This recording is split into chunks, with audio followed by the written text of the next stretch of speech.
Many people think that capitalism and imperialism are the same thing, or at the very least that they're very closely connected. In fact, they're contradictory and opposed systems of economic and political organisation. Because of this confusion, many people blame capitalism and the world trade system for bad things that have happened in the past or in the present, the exploitation of poor people, mass famines and the like, when in fact it's imperialism and empire that should get the blame. So what are these two different systems?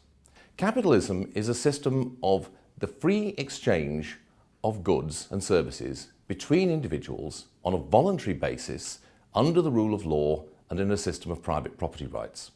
In other words, it's a system of voluntary exchange in which all parties to the exchange are better off. Now, imperialism, by contrast, is a system of relations based upon power. Essentially, it's a system in which certain groups of privileged people in one part of the world are able to extract unearned income from people in other parts of the world through the use of exploitative power relations, usually with the help of local collaborators. The key to this is the use of political power, ultimately military power, to establish economic relations which are involuntary and exploitative. Empires have existed throughout the whole of human history. In fact, there are so many examples of empires that it's hard to know where to start. So, for example, in the early 17th century, the Dutch Republic created the Dutch East India Company. This was a way in which privileged merchants in the province of Holland in particular were able to gain monopoly rights to trade with the people of what is now Indonesia, and were able to use that and the military power of the Dutch Republic to establish exploitative and politically domineering relations over the populations of that part of the world. Later on, the English got in on the act and created their own East India Company, which for over 150 years ruthlessly exploited many of the people of the Indian subcontinent, most notably in Bengal, but elsewhere as well. Once again, you had a politically privileged group of people, backed by the military power of the state, establishing trade relations with people in another part of the world that were not voluntary and which were highly exploitative. More recently, in the Caribbean, the United Fruit Company, backed by the US federal government, was able to establish similarly exploitative relations with people in parts of Central America, such as Honduras and Guatemala.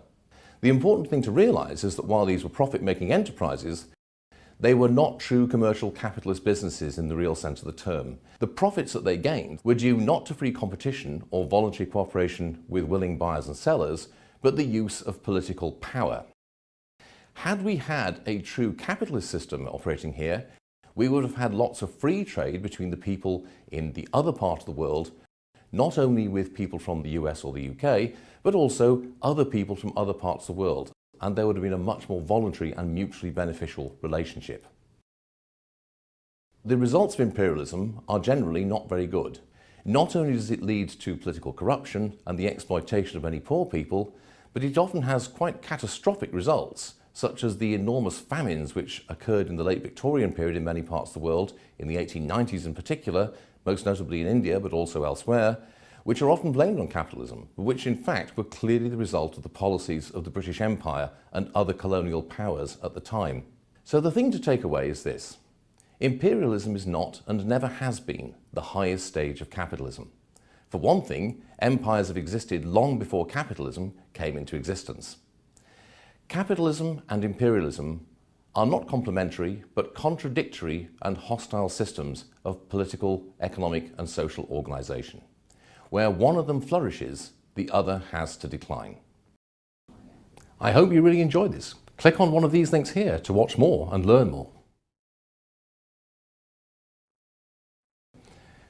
If you want to do more and more than watch videos, then click on these links here to find out about more student opportunities.